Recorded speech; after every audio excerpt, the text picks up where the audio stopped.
special lecture series in sociology, organized by the Department of Sociology. Hier liegen die Prokuristen Flores Christian Fröhlich is my name.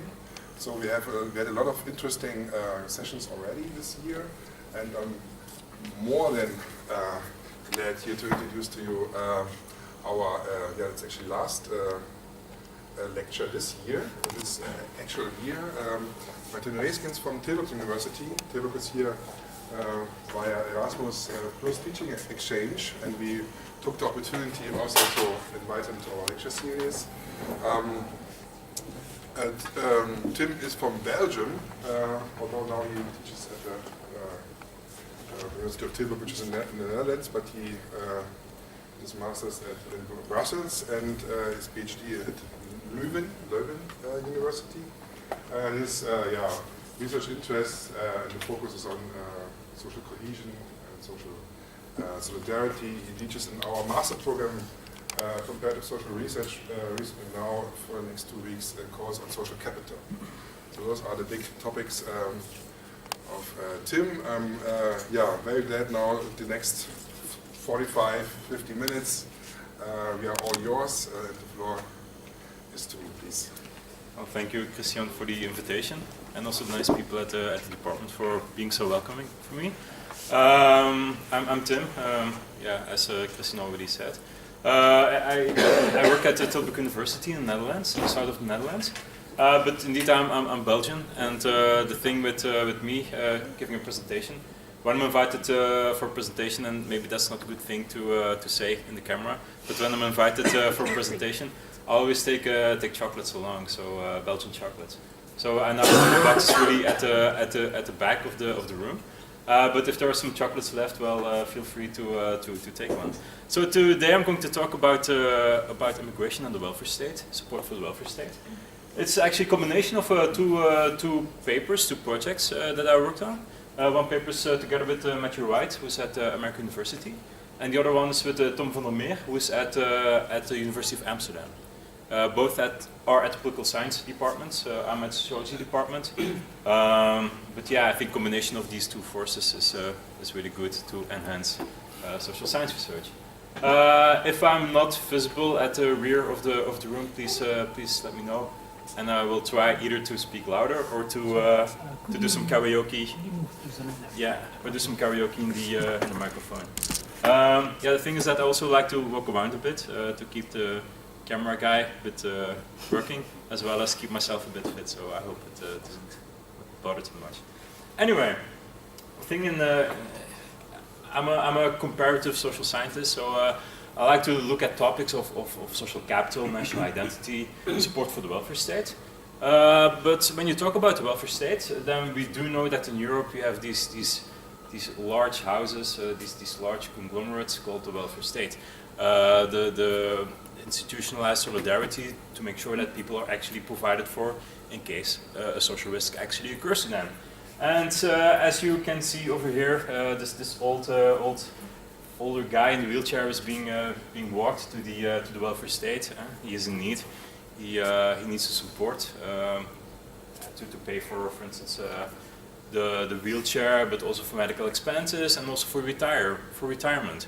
Because in the end, this person probably contributed all his life to the welfare state by paying taxes to keep the welfare state generous. People are paying taxes throughout their life, and when a social risk occurs to them, like retirement, the welfare state will take care of them. But as you can see in the back, there are some problems taking place across European countries that retrench the welfare state somewhat. That make debates about who should get what. The sustainability of the welfare state is actually quite at the fore. Like some of these social forces that have an influence on the sustainability of the welfare state are the economic crisis that started in 2008 with the collapse of Lehman Brothers. Governments needed to keep track of the national budget, and then the welfare state, as a large chunk of the national budget, is always coming at the fore. We have processes like the aging of the population, so a higher dependency ratio. More elderly are being depending upon a smaller share of active part of the population. But also, migration. Like migration is also being one of these social forces, these social phenomena that is also being accounted for causing problems, causing problems for the sustainability of the welfare state. Like this is just a cartoon, maps to the USA.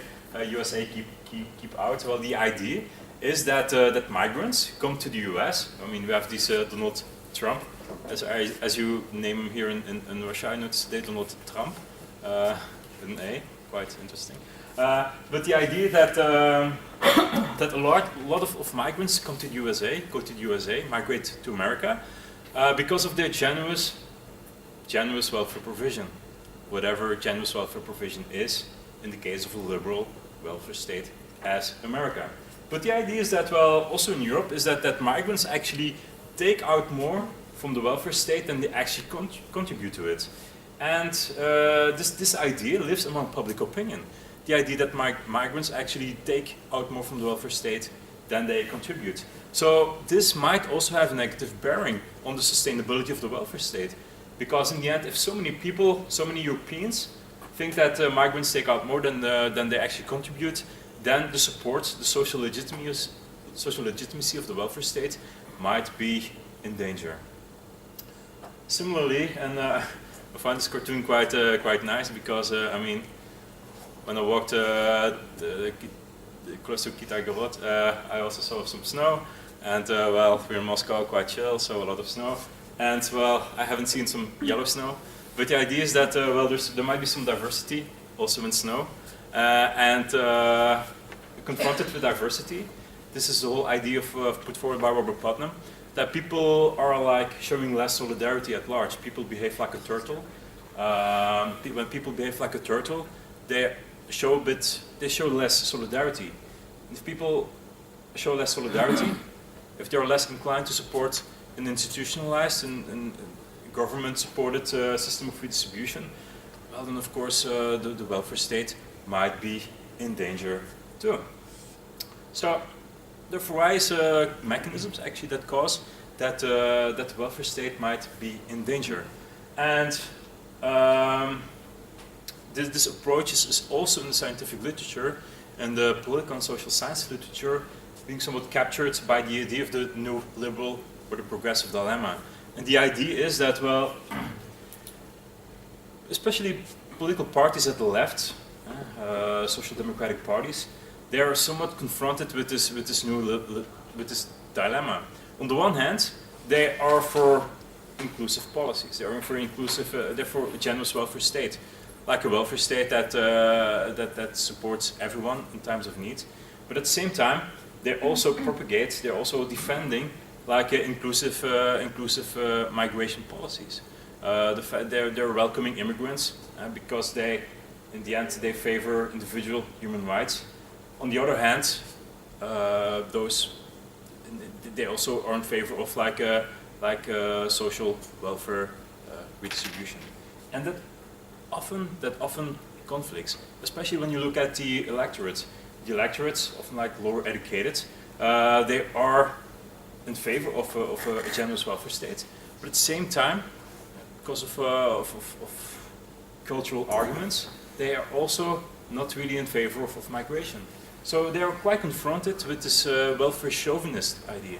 The idea that welfare should be generous, welfare redistribution should be generous, but at the same time might actually be kept to own people first, like to native people, and not to immigrants, not with them. So there is this idea then that the idea that the welfare state might be protected, might be preserved, might be quite generous for native people, but not for immigrants. So this whole talk will be about what people think about welfare state, like to what extent the state should provide for everyone, on the one hand, and at the same time, also perceptions about who should get what, like who should be entitled to welfare provision. And why do we actually look at public opinion data? It's like a really nice book written by Clem Brooks and Jeff Manza, Why Welfare States Persist. And this book is written, the theme of the book is that, well, generous welfare states like the Nordic countries, Scandinavian countries, they're actually quite generous because it's also supported by the population. Like the population is in demand of such a generous system of redistribution. And that's actually why we look at public opinion data. So if the public opinion, if the population does not support such a generous system of redistribution anymore, then ultimately the political parties might take this over and might in the end retrench the welfare state as we know it. So this paper, this presentation will combine two studies. On the one hand, we look at the idea that inclusive identities, like identities that overarch, like particularistic interests, might be a social glue that ultimately lends support for redistribution, gives support to welfare state legitimacy. And in the end, the second paper will touch upon the question, well, to what extent are immigrants perceived as less entitled to welfare provision? And the additional question is, well, if you have like immigrants who are actually contributing quite a lot to the welfare state, if you portray them quite positively, is it then the case that these immigrants are treated equally as native-born welfare claimants? So the first question, so national identity and support for the welfare state. Does anyone knows this guy? Maybe not personally, but maybe just recognizing him. Well, this is T.H. Marshall. And T.H. Marshall is a famous theorist, social theorist, who wrote extensively about citizenship and social class. And one of his ideas, one of his arguments was that a generous welfare state actually depends upon homogeneity.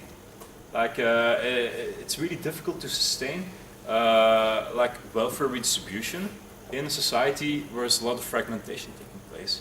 And to some extent, his insights have also been taken over by people like for instance Alberto Alessina, who wrote about why is there a difference in the American welfare state and European welfare states. And one of the arguments that they put forward is, well, several arguments, for instance feudalism, which has not been taking place, the historical process of feudalism in the US. But they also say, well, when you compare the US with European countries, the US traditionally has been quite diverse. It has been a traditional settler society, a lot of immigrants, a lot of different ethnic groups. But when European welfare states were actually flourishing, there was a lot of homogeneity in European countries, particularly in the Scandinavian countries. So the argument that homogeneity is necessary to sustain a welfare state is also taken over in empirical studies to compare American welfare state with European welfare states. So, social theorists and political theorists that can be grouped under the header of liberal nationalism, they actually say, well, national identity that are superordinate to particularistic identities, they can forge social solidarity. So support for the welfare state for a common identity. Well, the idea is that, well, in a society there might be a lot of cleavages. There might be social class cleavages, there might be religious cleavages, gender cleavages, whatever kind of cleavages. But if you also assume under an overarching common identity, then in the end you have like this common goal. You have something to strive for, and that might generate trust and support for the welfare state at large. This is the idea of the theory of liberal nationalism. So an inclusive identity, an identity that's welcoming difference because we're talking about multicultural societies in the end as well. Well, if you emphasize those kind of inclusive identities, then it might be possible to generate support for the welfare state. There are some problems actually when you look at how do we measure, because I'm going to present some research now, how do we actually measure these inclusive identities? Well, then often you're confronted with quite some difficulties. Like a national identity is such a multifaceted concept that has various dimensions. On the one hand, you have like cognitive dimensions, like, for instance, the question, well, to which territory do you actually identify most with? If you go through social surveys, this is actually captured by the question, well, do you identify most strongly with the nation state, with the region, with the city? And you often see that people still identify quite a lot with the nation state, but also, for instance, with the local city. You have the affective dimension, which is often mostly used to tap feelings of national identity. The question, well, how proud are you to be a citizen of your country? Really strong feelings of affection towards the country. But those questions actually, both types actually don't take into account this inclusive idea of identities. So therefore we look at normative dimension. We look at the normative dimension of national identity, which actually defines the social contours of the nation state. How inclusive actually do you define your own nationhood, your own nation state, which in the literature is often being exemplified by two ideal typical cases. On the one hand, you have the German model, which is the ethnic conception of citizenship, where you can only be regarded as a true citizen of your country, of Germany, if you have like German ancestors. So even though you're like a Turkish guest worker, for a long time you were like not considered as a true German, because even though you have lived there for your whole life, you had like no German ancestry whatsoever. So that's the jus sanguinis, the blood type of model. You could not be regarded as a true German if you had like no German ancestry. On the other hand, you also have like the French model, the jus soli model, where citizenship is regarded as quite inclusive. Like you can come from Algeria, from Morocco, from elsewhere, doesn't matter, as long as you subscribe to the political values of the French nation state, then you're actually regarded as a true Frenchman. So these are actually the two opposing models. On the one hand, you have this ethnic type of identity, and on the other hand, you have this civic, this inclusive idea of identity. And there is then the expectation, in the theory of liberal nationalism, there is the expectation that particularly a strong emphasis on civic identities are related to more support for the welfare state. Because here, you pay strong attention to nationhood, to this inclusive idea of national identity, which is opposed to this ethnic idea of national identity, where you define your citizenship, your nationhood, in terms of having a blood tie. So, how did you actually study this empirical question? We looked at the European Value Study of 2008. European Value Study, a lot of you over here are familiar with the survey, because it's also, I think the Russian part is also coordinated over here. We restricted ourselves in the analysis, like I talk about we, so Matthew Wright and myself. We restricted ourselves to 29 OECD or EU countries. And we look at, as independent variables, at normative conceptions of national identity. And in the European Value Study, this has been questioned with items like, well, to be regarded as a true citizen of your country, how important is it to respect the political institutions and laws for civic identity? For ethnic identity, we have the question, well, to have national ancestry, to have like Dutch ancestry in the case of the Netherlands. And then we have something in between. It's like cultural identity, as well as speaking the national language. As dependent variables, we look at 3 different dimensions of national identity. Not of national identity, of support for the welfare state.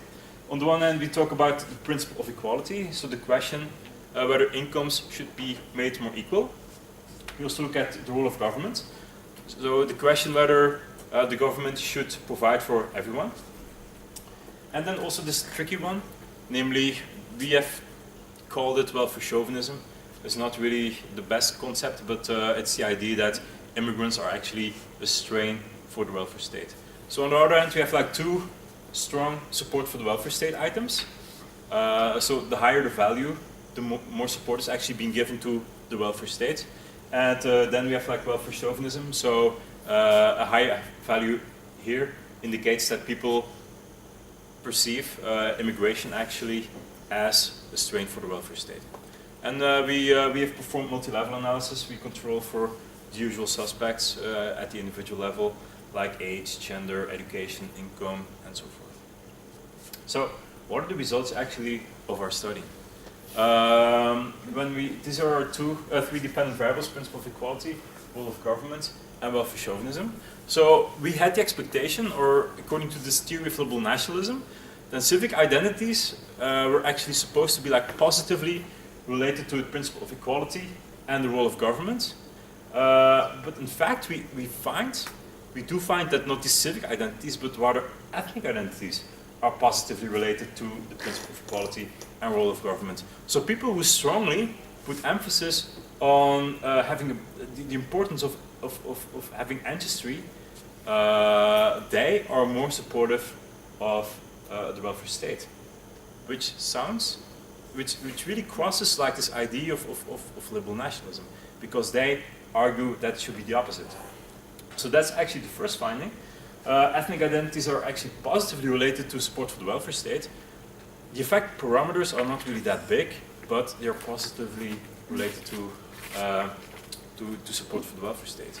Additionally, this is also quite important to note, the thicker these identities, like the more welfare chauvinism, which is actually as we expected. So a thin description, like an inclusive idea of national identity. So being open for difference, for immigrants, as long as they obey to the political institutions and laws. Well, strong emphasis on that is weakly but positively related to welfare chauvinism. So to perceiving immigrants as a strain for the welfare state. But the more thicker the identity, so defining your identity in terms of blood ties, so the importance of having national ancestry, that's quite strongly related to perceiving immigrants as a strain for the welfare state. So here we do find confirmation for the hypothesis that we proposed, but ethnic identities, well, again, we expected that it would be that particularly like civic identities would be related to more support for the welfare state, but we do find that ethnic identities are related to those. Well, so the conclusion actually of our first study is that not inclusive but rather exclusive identities are related to welfare state support, and that's actually it really runs against this whole idea of liberal nationalism. At the same time, we find that that these exclusive identities are also more related to welfare chauvinism. So our findings, they counter like this theory of liberal nationalism. But on the other hand, don't forget that our original point of departure was also like this theory, these insights from Marshall. The idea that, well, a welfare state, support for redistribution, it somewhat depends on homogeneity. So people who still have this idea that, well, nation state should be like ethnically homogeneous, because, well, this emphasis on this blood tie, well, these people also give more support for the welfare state. And this is actually quite puzzling. Something that I didn't mention over here, but is also part of the study, is that we also looked at the moderating effect of diversity.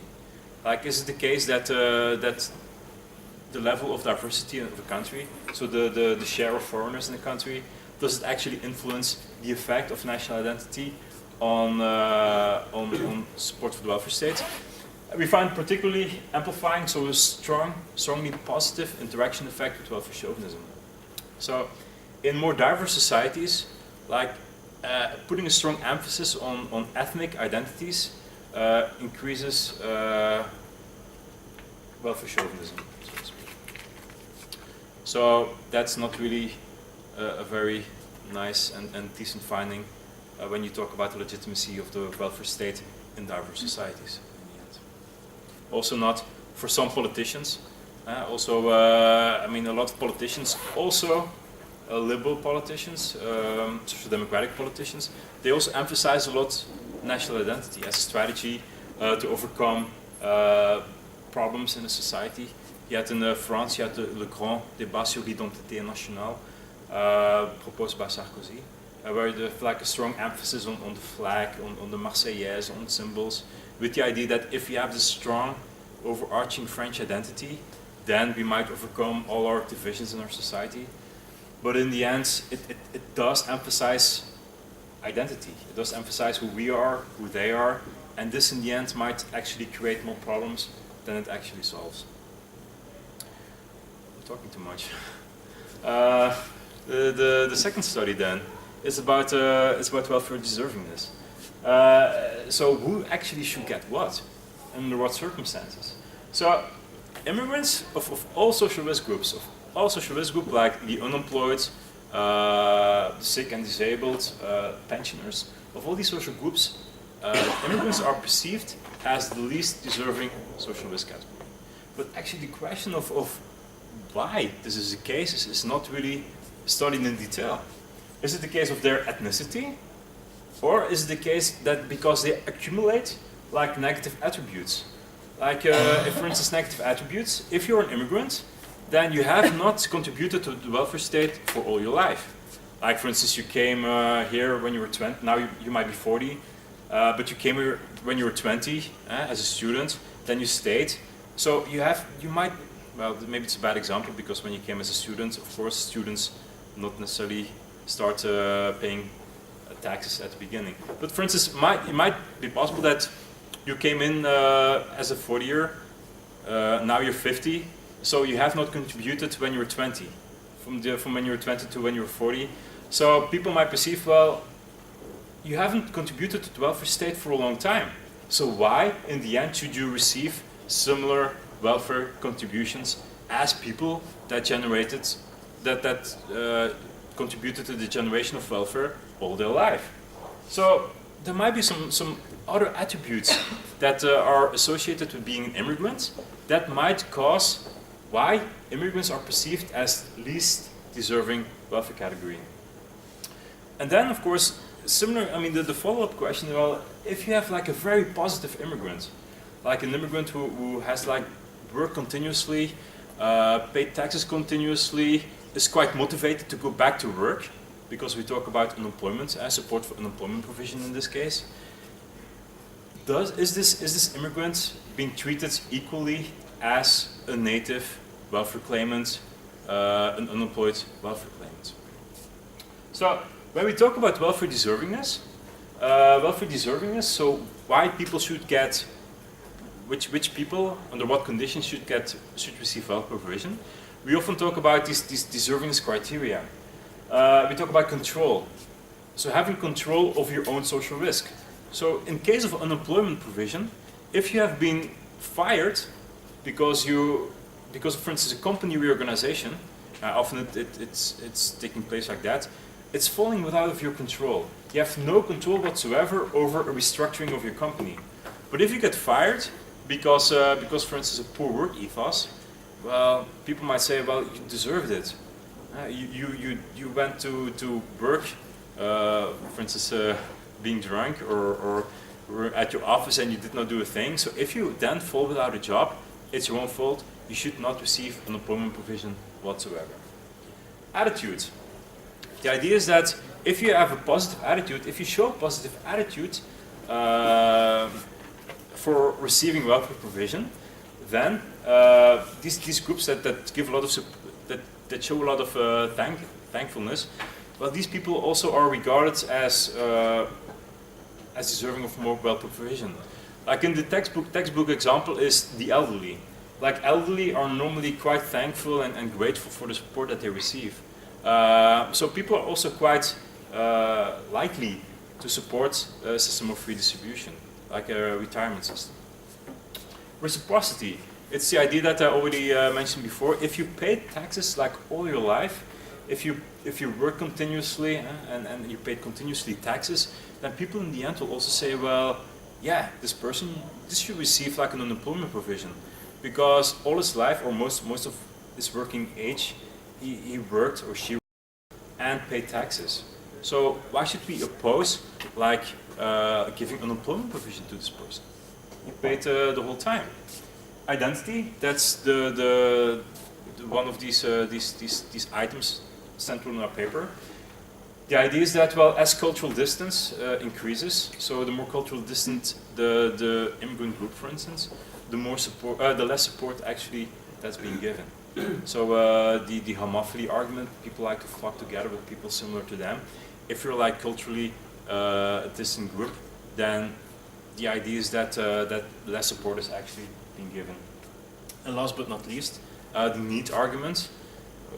The need argument goes that more support is given to people who encounter more needs beyond their social risk.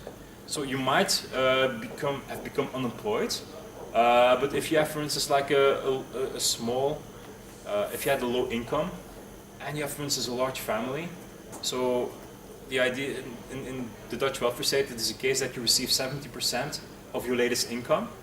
So if you had like a low income originally, and you receive like 70% of your latest income, then people might perceive that as quite a lot in need, actually. At the same time, if you have like a large family, then people might perceive, well, this person has a lot of many mouths to feed. So we should show quite a lot of solidarity with these people. Then the idea, I mean, the problem is that confronting these 5 Karen deservingness criteria at the same time, well, it has not been done like a lot, actually. The first question, well, how important is ethnicity, like being of foreign origin, compared to these 4 other deservingness category? Well, so far there's only been like tentative evidence. Like the famous Dutch sociologist Abraham de Swaan, he proposed that particularly like identity, control, and attitude are important deservingness criteria that define why some social groups, some people, are being given more support for welfare redistribution than other groups. But the idea is that also since 1988, the welfare state has gone through a lot of change. Like originally, like the welfare state, also as Marshall actually envisioned it, it was the idea that the welfare state should protect people against abuses from the market. But these days, and particularly since the third wave, the welfare state, with its strong emphasis on workfare, argues that the welfare state is used to integrate people into the market by, for instance, a lot of emphasis on employment and training programs, so to speak. And this transformation of the welfare state also puts like different emphasis on different aspects. Like Anthony Giddens argued that there should be no rights without responsibilities, and that strongly emphasizes reciprocity. So you should do back your share for the welfare state too. And a recent paper by Belgian social policy people argued that, well, there's a transition from collective responsibility to individual responsibility, which strongly emphasizes the deservingness criterion of control. I mean, these debates are also taking place, for instance, in healthcare. Like if the doctor, if you need a lung transplantation and you're smoking continuously, you cannot stop the habit of smoking. I have a lot of smoking examples today, actually. But if you cannot stop smoking, then public opinion might say, well, if you cannot stop smoking and you should have like an expensive treatment like a lung transplantation, why should society actually pay for this expensive surgery if you cannot control yourself, if you still continue smoking? So this is like an example of how control, how this individual responsibility comes more and more at the fore. Is it possible to overcome this ethnic penalty? Like if you are like a really good immigrant, for instance, who tries to look for a new job, who has been fallen without a job because of a company restructuring instead of a bad work ethos. Well, are these immigrants actually being perceived as equally deserving of welfare provision as, for instance, the native Dutch person under similar circumstances? Well, what happens actually with these favorable immigrants? And there are actually two opposing theoretical ideas. On the one hand, you have the inevitability of prejudice argument, put forward by Gordon Allport. It's the idea that it's impossible to overcome this automatic activation of stereotypes. If you drop the word black, in the case of the American example, then people might have like their original stereotypes come at the fore. So this means that they're being treated differently, and there won't be given as much solidarity as, for instance, a white person. This is also it's also present in the concept of this black welfare queen. The idea that people support the welfare state in the US less because people have this idea, this image of a black single mom that is not working and taking care of their children at home. On the other hand, you have also this idea of the overruling of the automatic activation of stereotypes, which was demonstrated by a vignette experiment, so something similar as I'm doing, together with Tom van der Meer. And they found that blacks who try exceptionally well, who try hard, are an exception and deserve to be treated exceptionally well.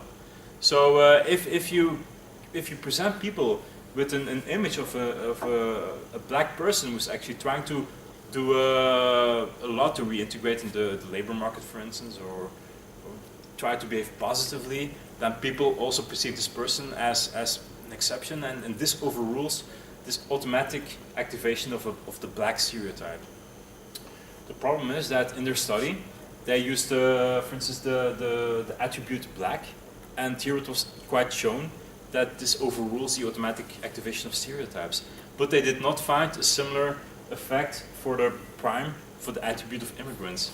So the question is also, well, to what extent does this research travel outside of the US, with, for instance, the immigrant as an example?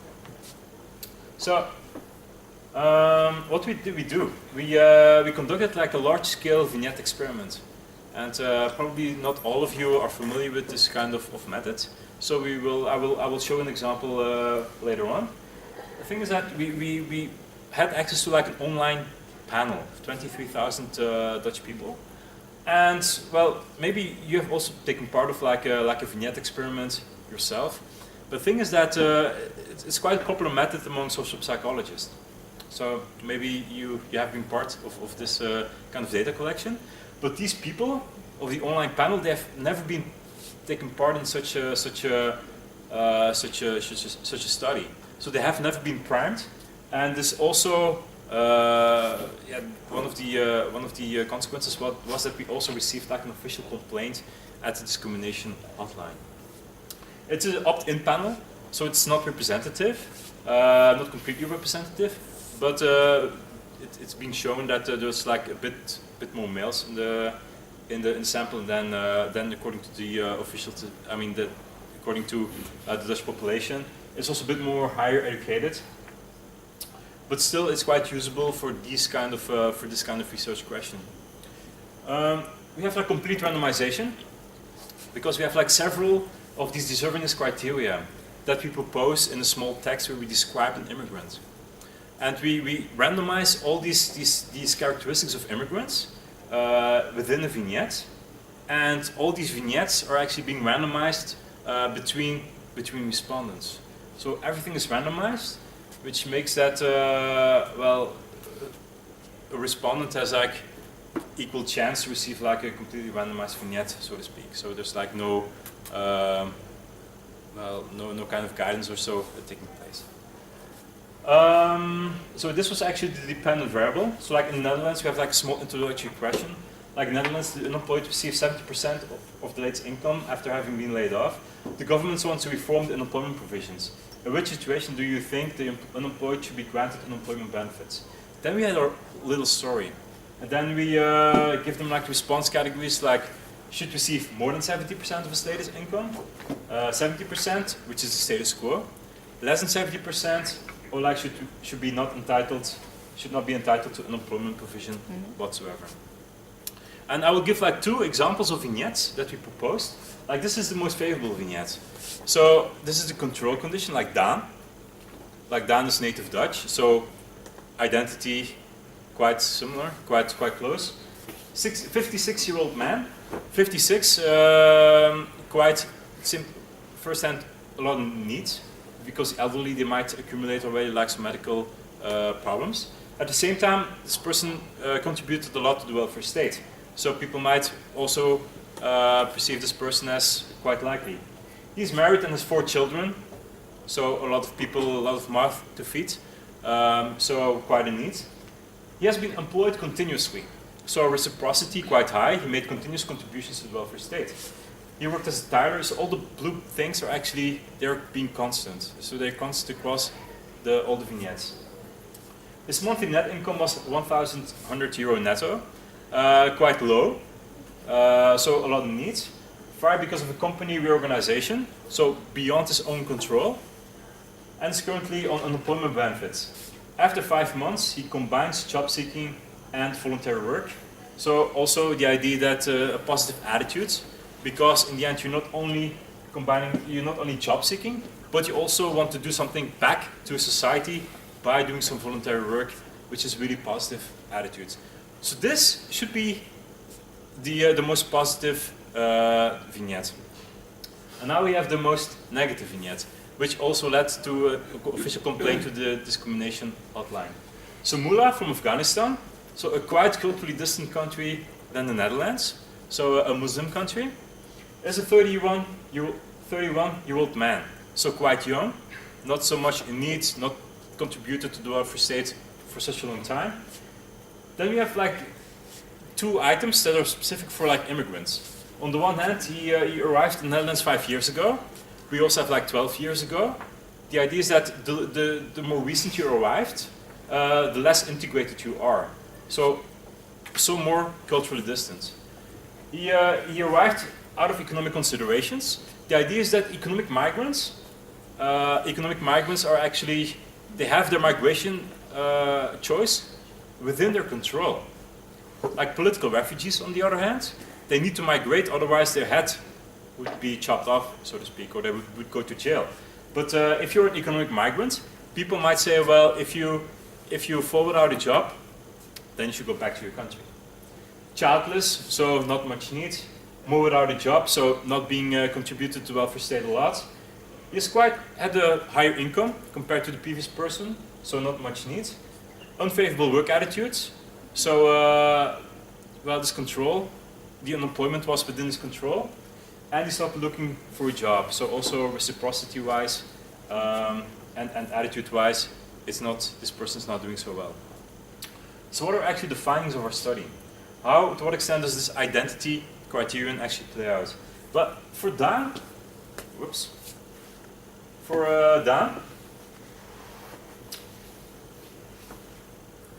we do find that like 25% of the people would give Daan like less than 70% or no welfare, no unemployment provision whatsoever.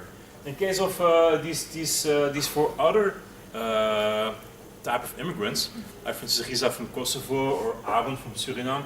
Suriname is a former colony of Netherlands. Mohammed from Morocco and Mullah from Afghanistan. We see that about 38 to 40% of the Dutch people who received this vignette would actually give the foreigner actually less than 70% or like no welfare provision whatsoever. So you see that people actually make distinctions. So they're quite generous for Daan, for native Dutch Daan, but they're actually less generous to the immigrant. And there are actually 2 other deservingness criteria that matter more, and that's the control over unemployment.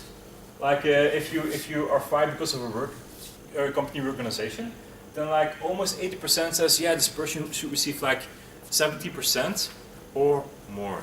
But in case you're being fired because of a poor work ethos, then like almost 45 to 50% says, well, this person should receive less than 70% or like no welfare provision whatsoever.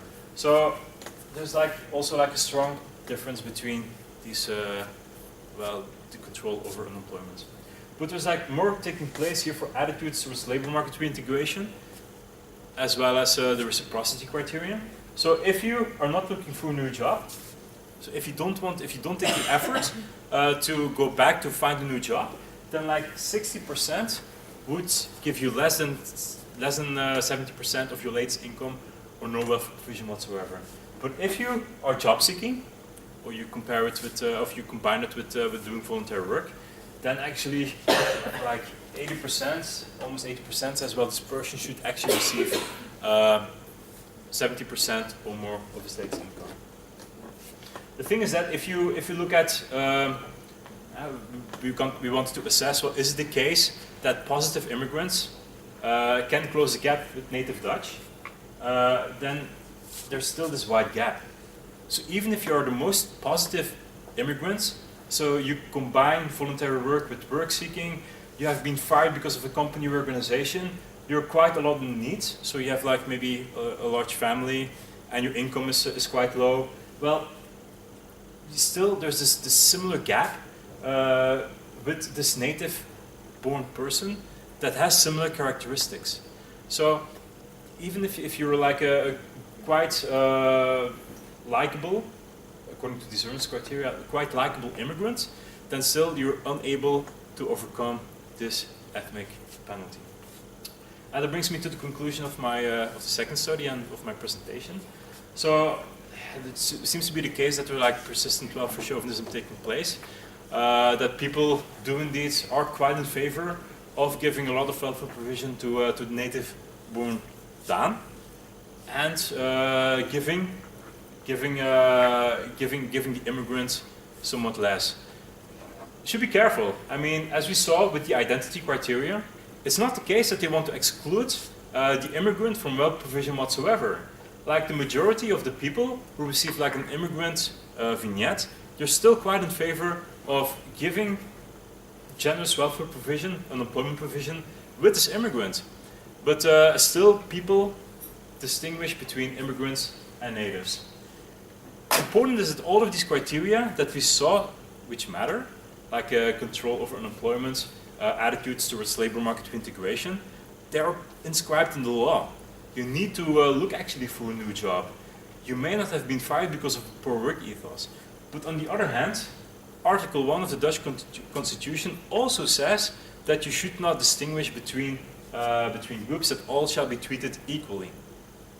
But as you can see here, people still distinguish between people, so well, there are some problems.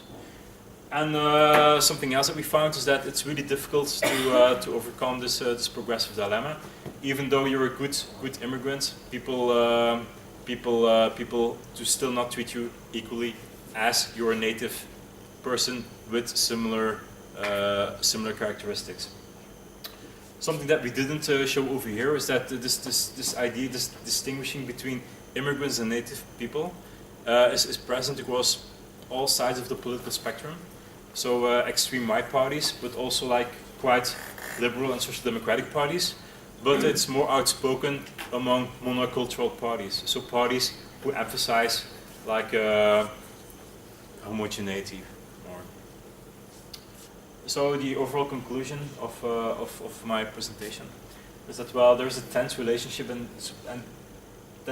between diversity and support for the welfare state, and two strategies that are somewhat launched in the literature, like putting a strong emphasis on inclusive ideas of national identities, or trying to display like quite likable immigrants. Well, at first hand they don't seem to work so well compared to what the literature actually suggests. Also national identity, yeah, which one? I mean, the ethnic identity seems to be related quite well to support for the welfare state, but the civic one, not so much. And then the ethnic identity is also related to welfare chauvinism, which is not actually the identity or the response that we want to have in a diverse and globalized world. And the good immigrants here are not treated better as native Dutch person under similar circumstances. Yeah, we try to avoid pessimism because in the end we also saw that Dutch people, they might distinguish, but they're still quite in favor of redistribution with immigrants. And then, of course, like for the future, like how can we proceed? Is it the case that that we should more at the different part of the electorate? Like we do know that political, I mean, some voters are more in favor of redistributing with immigrants than others. Maybe we can get some more information out of this. Of course, causally determining like what kind of strategy there might be. That's a bit more difficult, but still we can find some more strategies, some more information actually out of this kind of study. And recently some people say, well, you might also take a look at traditional explanation for tolerance to immigrants. Namely, what happens with support for redistribution with immigrants after you expose native people with, for instance, immigrants. Like the traditional contact hypothesis that Gordon Allport prescribed decades ago and recently has been adjusted by Thomas Pettigrew. And this was the end of my presentation. I thank you all for your attention. I spoke a bit longer than anticipated, but there might still be chocolates in the end. Thank you. Thank you very much, Tim. Actually, it was well in the scope of what we actually agreed, so 45 minutes. Thank you very much. It was excellent time management. So, wow, like presentation about 2 research projects, not only one. With a lot of implications, I guess, provoking a lot of thoughts. Please, you're all invited to discuss. We have until 8 o'clock, and I already see 4 raised fingers. I don't know who was first, so maybe ladies first. Starting with Natalia, Katerina, Lily, and then Ruben, and please indicate to me if you want to say something. Yeah, my question is rather short, so thank you for interesting presentation. So I was wondering just about if you wouldn't need to think a bit more about the notion of immigrant, because here, say if you have taken Christine from Germany or Chris from UK, then what happens? I mean, in the sense, do we have to deal here with prejudices against certain countries, and I don't know, or do we have to deal with the question that these people didn't stay long enough on the country's territory and they didn't contribute? So here probably it would be interesting to see what. Yeah, that's a good question. Also, it relates back. I mean, European welfare state or welfare. To immigrants, social rights to European immigrants are also a bit different than social rights to immigrants from outside the UK, outside the EU. Sorry. The thing is that this is also like one of the reasons why we actually put in like, I mean, it's not the same, but like Reza from Kosovo and Aaron from Suriname, because I mean Kosovo is not part of the EU, but it's still being considered as part of Europe, and Suriname is a former colony, so culturally distant. Quite close to the Netherlands. So we had this expectation that there would be like a gradual ethnic hierarchy, that people become actually more or like show less solidarity as the more culturally distant the country is. But in the end, we did not find this strong, gradual less solidarity towards these more distant cultural groups. So it seems to be like categorically treating outsiders a bit differently. There has been also published recently by Anouk Kotstra, who was like a political scientist at Manchester and the University of Amsterdam, like similar study, and she included Belgians. I mean Belgians, and she also showed that also Belgians are treated differently than Dutch people. I think somewhat less. With less, I mean, with more solidarity than, for instance, more culturally distant Moroccans, if I'm correct, but still different from native Dutch people. Yes. So there is some different treating people differently actually taking place. Okay, I also have a short question. Have you taken actually Dutch people with bad characteristics? Like not looking for a job, for instance, and fired because of bad working behavior, something like that, because it would be interesting to compare those those the attitudes to those Dutch who didn't behave properly, and to the immigrants that had all other positive characteristics. Yeah. So you mean that we should run the analysis with, for instance, the interaction with the background characteristics? That, for instance, the lower educated who got primed with an immigrant vignette, that they might be like a negative Dutch vignette. Like our worst Dutchmen are treated just like migrants. Or what? Or For example, if you Yeah. had Worst. the last, you had like the best venues Yeah, and yeah, the yeah, yeah. worst ones. Yeah. If you had in the worst one, just Yeah. the Dutch Dutch. person, yes. Yeah, I think we did that. I think we confronted some.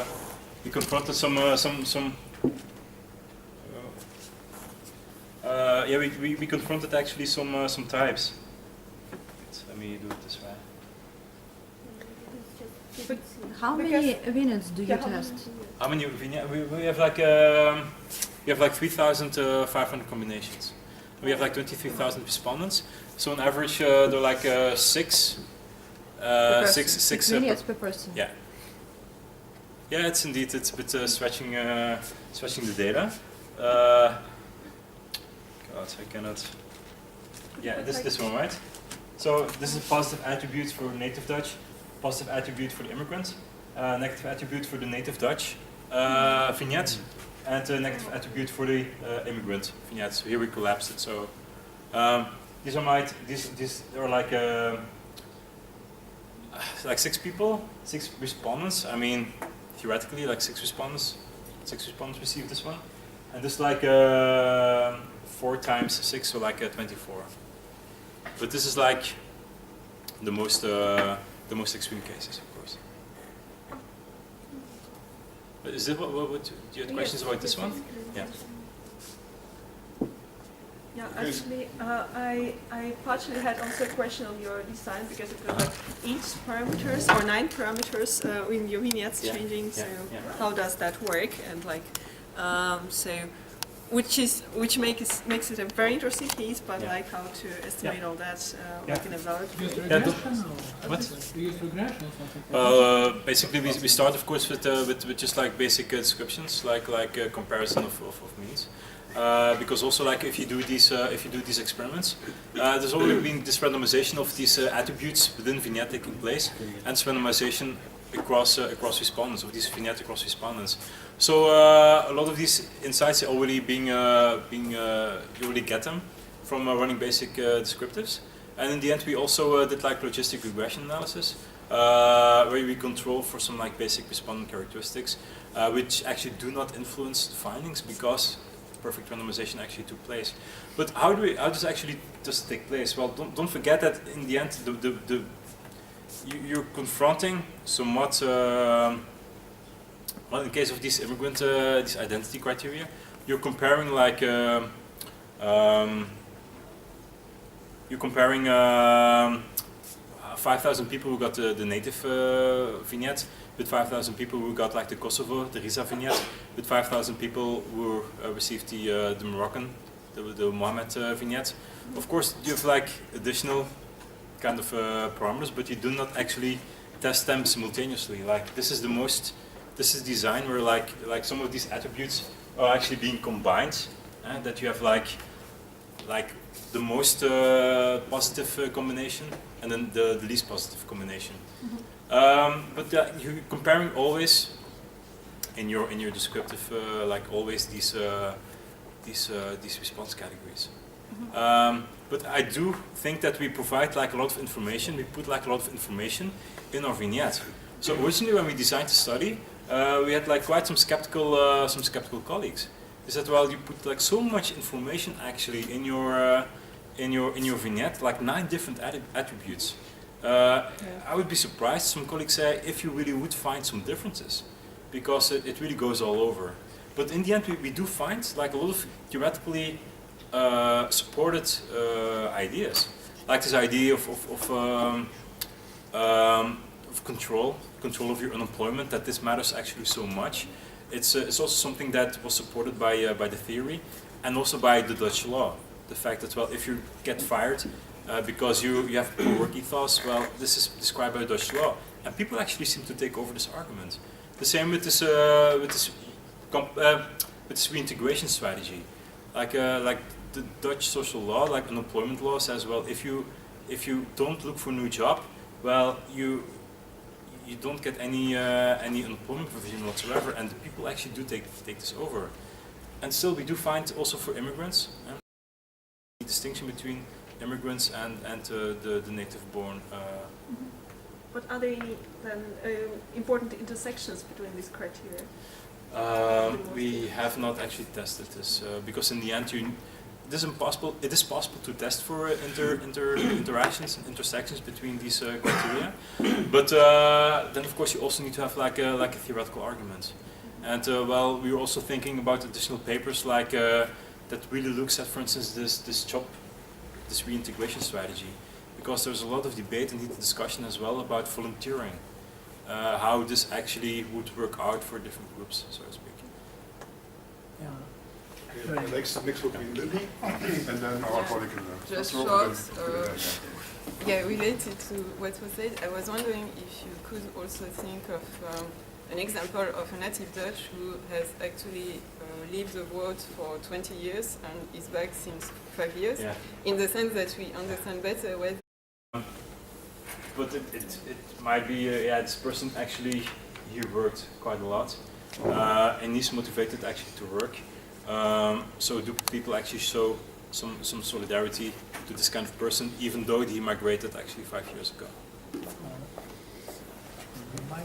My question, do you have any information about from areas of the Netherlands do your respondents come, or do they immigrants themselves? Do they say white collar or blue collar? Because as I see, there may be very strong heterogeneity of the effect between different groups. Do you have information from who about the respondents? From what areas of the respondents, your respondents? We do have information, background information of the respondents. So we do know how old they are, what kind of political party they vote for, what kind of level of education they actually have, if they're a man or a woman, what kind of region in the Netherlands they actually come from. But this, in the end, it should not drive the conclusion so much. But the heterogeneity is a strong strength of the magnitude. This might be possible that we. White collar people. We might underestimate actually the findings. It might be possible that in the end, because we have like a politically interested group, a bit more highly educated. I mean, a bit more educated than the average population. It might be that this section of the population might actually be quite inclusive towards immigrants. Which means that we somewhat underestimate maybe the existing differences. Because the respondents, the sample includes immigrants themselves. No, we excluded the immigrants. You excluded all the immigrants? There were like 2,000 or 3,000 immigrants. I mean, people of foreign roots in the sample too. I think altogether we started 25,000 people, but 2,000. We ended up with 23,000. We excluded 2,000 people with foreign roots, most often second-generation immigrants. Can be interesting because actually, do you know that Australian research about different types of attire, different races, and allowing for free bus ride in Brisbane? No. Yes, because they found actually that even say black or Asian drivers can discriminate against their own racial group. But the effect can be significantly mitigated. So persons were allowed for free bus ride, pretending that they incidentally run out of money on their payment card, and the person wore the suit or military uniform, the effect of race was much lower. It was casual. Actually, we can find it, or I can forward it to you. There is discrimination against their own racial group, even against the wrong racial group. The thing is that my colleague Tom, he did run the analysis for like the immigrant groups to see if do we find like similar kind of findings. Do we have similar findings among these 2,000 people with foreign roots? In the end, the effects actually went all over the place.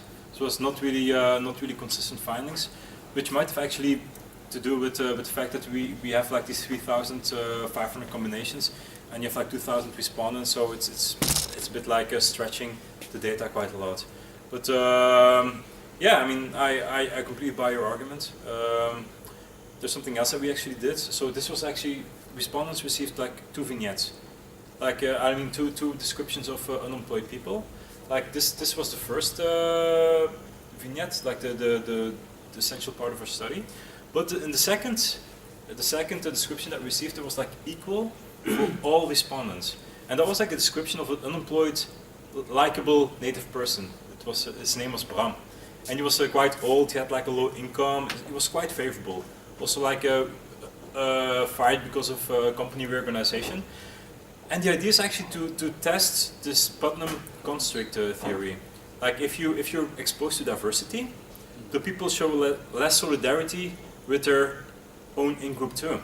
So we had the idea that, well, if people receive like the Daan vignette, so like the native Dutch person, unemployed person vignette, if they receive like the Bram vignette, they're probably going to treat Bram like quite positively.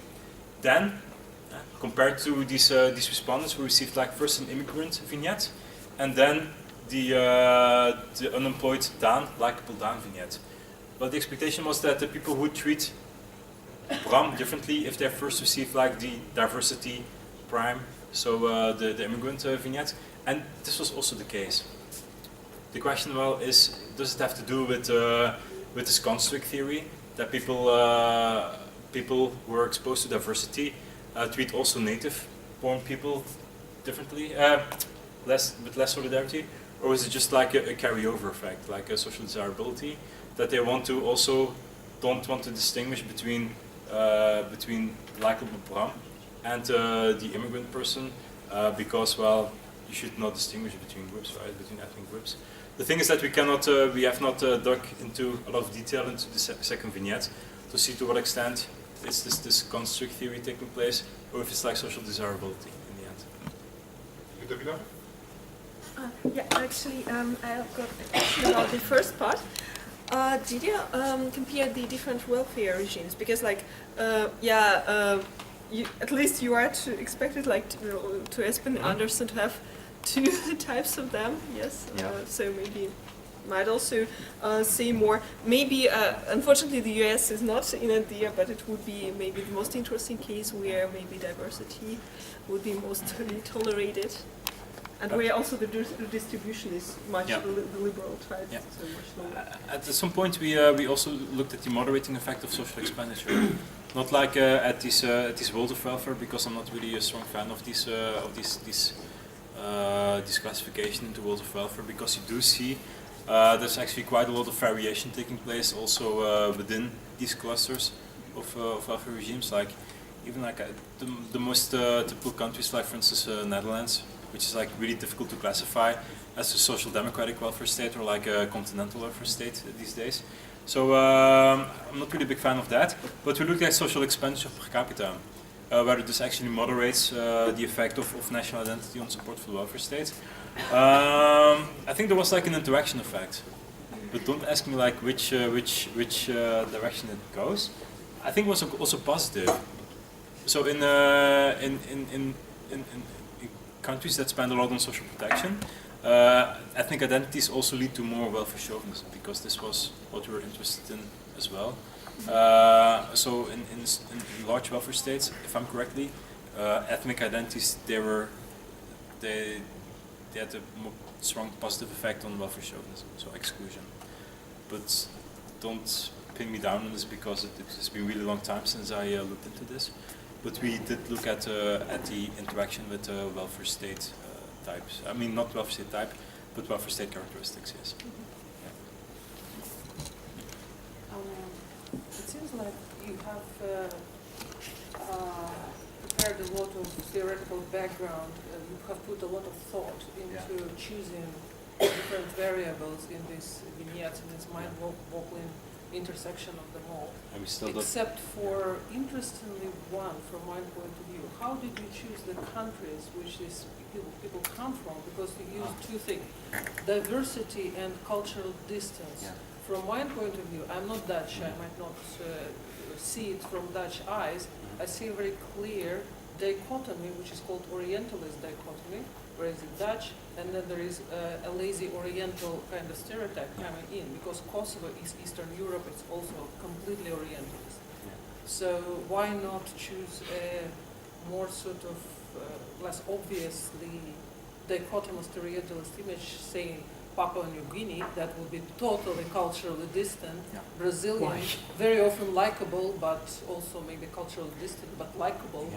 You know, how did you choose this?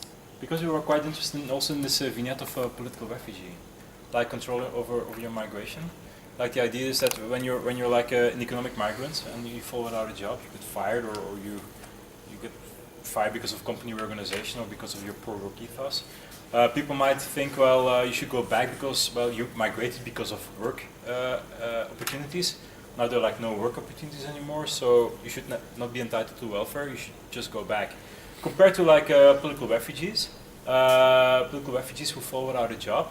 I mean, political refugees, they have migrated because of beyond their control.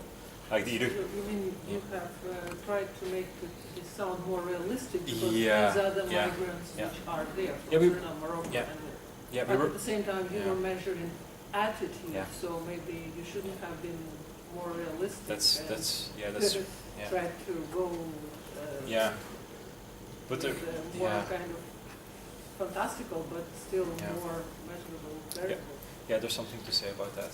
But in the end, I mean, there has been done some studies about admission criteria, for instance, and I mean some kind of these vignette experiments, where they combine, for instance, like low education with like quite advanced skills, like being a surgeon or something. Yeah. And but it's somewhat conflicts. Like if you have a respondent who is like a bit critical, and these respondents, I mean, they're part of this online in vandaag, like this political, it's actually a political show. They're actually a bit more politically interested than the average population, which means that if you trick them by saying, well, this immigrant from Brazil came out of political refugee ship, then this respondent might be, well, got to crap, I'm not going to continue with this. This is like so. The real mistake on that, they are very, very politically savvy, and they know that there cannot be political refugee from Brazil. They all come from the same region. Yeah, so that's the reason. That's the reason why we chose Kosovo. Suriname is tricky. Suriname is tricky as well, but there have been some political refugees from Suriname back then, and then Morocco and Afghanistan. They're more plausible countries. Yeah. But I mean, you're fully right. It comes into politics. Your kind of theory that they are more politically or very politically savvy, versus immediate and very strong prompting of Orientalist bias. Okay. Yeah. That's Yeah, it's true. I mean, it's not a random choice of countries. It's like which countries are like more culturally distant, and you often end up indeed with Muslim countries.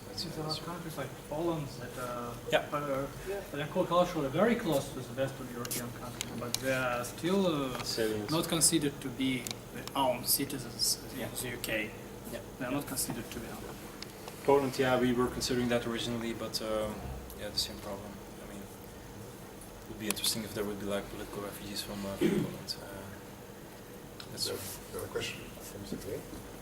My question was already answered, but I'd like to ask you about, did you think about how profession of migrant influence their disservice into the eyes of respondents? Yeah, we thought about that too.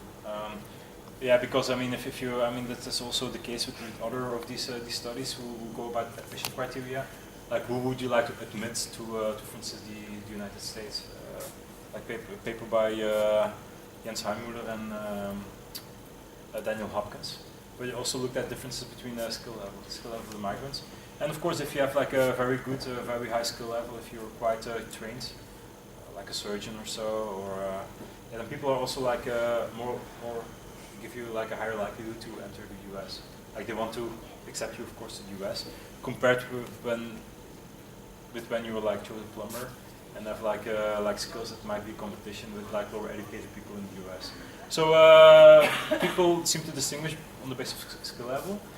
We kept it constant over here because in the welfare state literature about deservingness, it's actually not one of these motivations, these strong motivations. I mean, these deservingness criteria. I mean, the idea is that well, it depends on well, if you encounter social risk, well, you might get unemployed if you're a tiler or unemployed if you're a surgeon. I mean, even if you fuck up as a surgeon, you also are entitled to welfare provision, to unemployment benefits. So we did not actually look at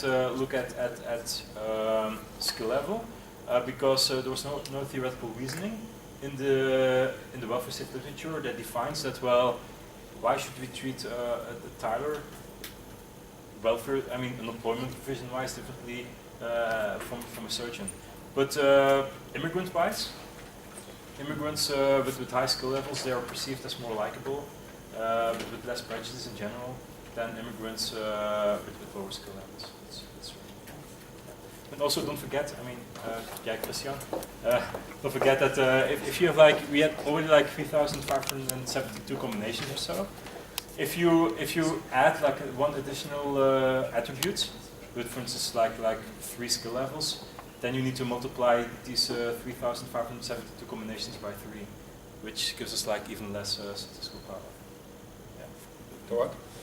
Yeah, well, thank you very much for your presentation. I think that your findings are quite pertinent, especially when you compare them to some other studies in some other fields. For instance, perception of criminality, because I think that what we actually come to is that usually when, for instance, a native commits a crime, he is often considered as an individual.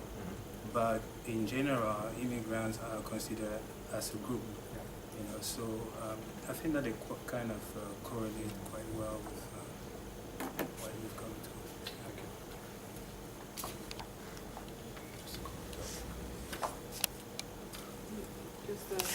I'm interested about this profession again. The variable which would be multiplied by 3. Of course, it's impossible to imagine all this statistical complexity. But I understand immigration to Canada, for instance, talking about law. There is a very clear statement. There is a list of professions which are approved for immigration, and a list of professions which are clearly stamped you are not wanted here. So is there the same provisions in Dutch law? Because in your study there seemed to be a mutual constitution between the people's perceptions about who are deserving and the law, which is also describes the same situation. So is there a list of professions? No. Like no, there's no list like in Belgium. I think in Belgium you have this. I mean, I'm quite. I mean, I migrated to the Netherlands like 4 years ago. So I'm socialized with the Belgian. I mean, not employment provision because of own experience, but just trained in this kind of social law. And there you have like a list of difficult to fill jobs, like a lot of these manual work actually. A lot of manual workers. In Canada, because the list of professions is not exhaustive. Yeah, so it applies actually in Belgium, but not. I don't think it applies. I'm not sure. I don't think it applies in the Netherlands, but yeah, maybe I should check this as well. But then again, yeah, if you're on, yeah, it might influence theoretically. Especially considering that your base is so politically savvy, educated, and so on, they might also be savvy about the demands of the market for particular jobs. Yeah, we did not include it like this the skill actually in the vignette, but in the end it might be a good idea, because in the end if you forward out a job as one of these difficult jobs, then people say, well, how come this person is still unemployed after 5 months? I mean, if you like really tight job, it's really like there might be like 5 jobs for you. That's more explainable than. Yeah, sure. Any more questions? Yeah, just maybe a quick comment, but it's very difficult to include a job just due to some theoretical reasons. I mean, like you might have like somebody qualified, not qualified, but nevertheless, it's pretty difficult to legitimize your choice. Like even maybe like to say like generally like it is the most noble or the least noble, but like according to some surveys. But I mean, really to find theoretical. The theory there was about incorporation to the market. So the clear criteria is whether the market demands this job or not. So if there is a shortages of tilers or there's a shortages of surgeons, and if you're shortages of surgeons and you still cannot find a job, then you are clearly not looking hard enough. But then you are to control that, and I mean, people may be unaware; they're not experts. That's what I say. But the population, which seems to be, there's a lot of stake on that. This population is not experts, but they are highly educated and they're politically savvy. So maybe they're aware of the markets as well. I believe that this is not much a problem because these lists of professions they are not exhaustive. Secondly, there are maybe other categories of migrants even in Canada. Secondly, there are economic occupations on the market, like the construction slums and something like this. They are social indicators, like the Springer, they've got a volume on professions. So it's not a problem. This is the theoretical consideration. It's a lot of opportunities for futures. Any more questions maybe from that side of the room?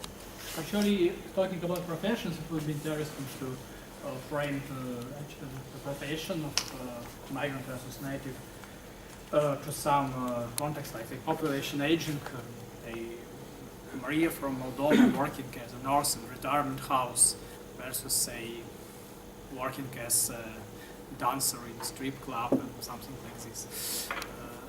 It would be actually more like about the social prestige and social need, perceived social need for different professions. No, one thing, in the VNext you had included only males. Yeah. Okay, because again you didn't want to. Yeah, I mean, we already had these so many of these combinations. If you would include the gender dimension, then we would multiply. This, of course, like a theoretical bad argument. I mean, it's all empirical. But according to these I mean, when we overlooked like deservingness theory to operationalize these deservingness concepts, like gender was not really a strong dimension in there. So you had the example of the black welfare queen. welfare. Yeah. Indeed, that's different. It has a lot to do with this framing in the United States, like media exposure that people for a long time. That's the idea that when they oppose welfare because of this image that black women, single moms actually. Yeah, indeed, there's a lot to say about that, but in the literature, according to these deservingness criteria, like gender was not really prescribed as a strong criteria for perceptions. But the theory by now is a bit more adjusted. I mean, people pay also more attention these days with the gender dimension in these criteria, and it seems to matter a bit as well. I mean, if I saw recent studies. So yeah, once again, it's something for future research as well. Yeah, the whole discussion concentrated here on the second part of the presentation and the second paper. I would like to take a step back and come back to the main frame here of your whole presentation, the question about the welfare state. And although you reminded us at the end of your presentation that we don't need to be pessimistic, I still would like to ask you, okay, but all your results actually are very kind of pessimistic in terms of, you have shown us in the first part of your presentation that politics, strategies, tactics are not working in diversifying societies in order to kind of unite them, to come up with a frame uniting diverse Western societies, not only Western societies. And I would like to ask maybe if you have developed some kind of idea on the basis of your results here of what can be done differently, what would be your maybe advice to policymakers in Europe at least? What to do, or should we just let it go and then we're just having homogeneous societies again, or we just let the welfare state go. Maybe just let the welfare state go. I mean, what is the what's the future in your, at least predicted by your data? But don't forget that the findings that I showed was only in combination with diversity. It was, I mean, maybe should have also input some descriptives that showed that across Europe, across European countries, support for the welfare state is quite high. It's really high. If you look, for instance, at the European Social Survey of 2008, which has a really rich set of items about the welfare state, then you see that in general there's a lot of support given to the welfare state. That people appreciate it, people value it. They're not blind for the fact that there are also abuses, that it might make people a bit lazy and less supportive for each other, and that it's also costly for the economy. But in the end, they do see that the welfare state creates equality. The combination with the diversity argument isn't troublesome. The fact that people do seem to make distinctions between native-born people and immigrants, and with the fact that, well, this whole idea of liberal nationalism, that if you emphasize an inclusive identity, that this in the end does not generate more support for the welfare state. But this does not take away the general idea that welfare state is by a really broad section of the population actually supported.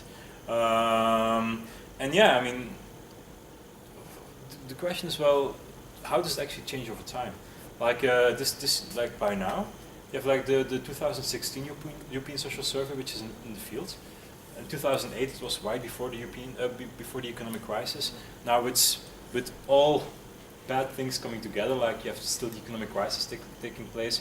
You have the refugee crisis, which is also affecting European countries. So now we can see to what extent did all the events actually have an influence on people's opinion about welfare state, because some of these items in 2008 they're now being repeated in this European Social Survey of 2016, for which we will have the data in September next year, so we can already prepare for some number crunching.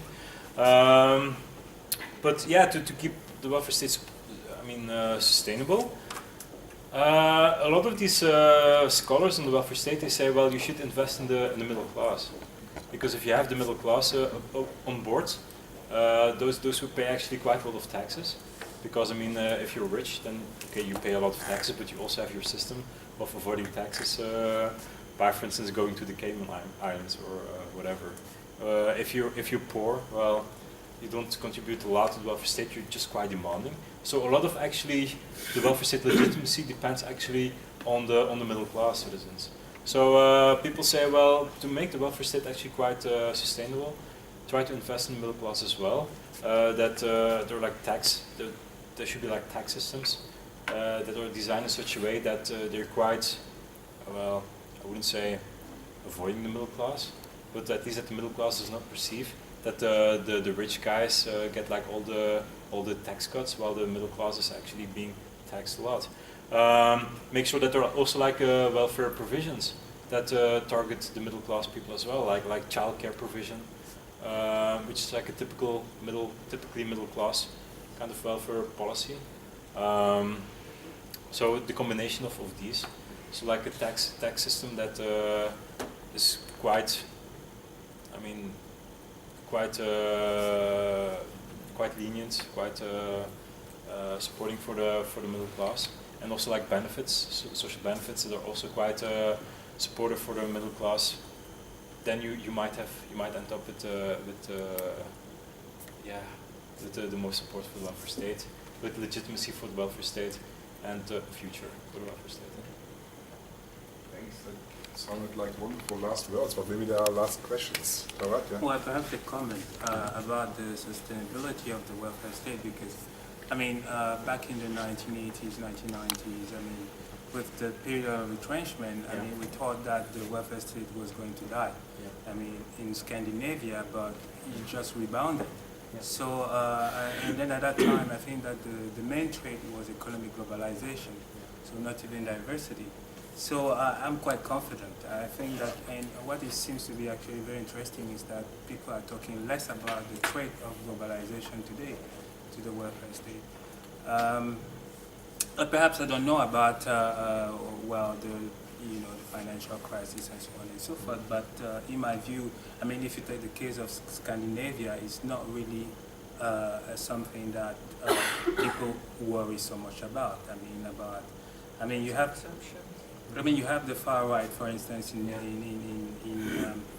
Denmark, but they actually come out strongly in favor of the welfare state. I mean, they would say that, okay, let's calculate the contribution of immigrants and so on and so forth. But usually we know that it's a moot point. I mean, actually in Scandinavia. Yeah, but don't forget that also at European level there are still like a lot of these questions taking place about social dumping. Like the fact that that some companies go to move actually to lower wage countries, and that this also might influence actually the revenues for countries and taxes and things like that. And also in Denmark you do have like a separate track for immigrants.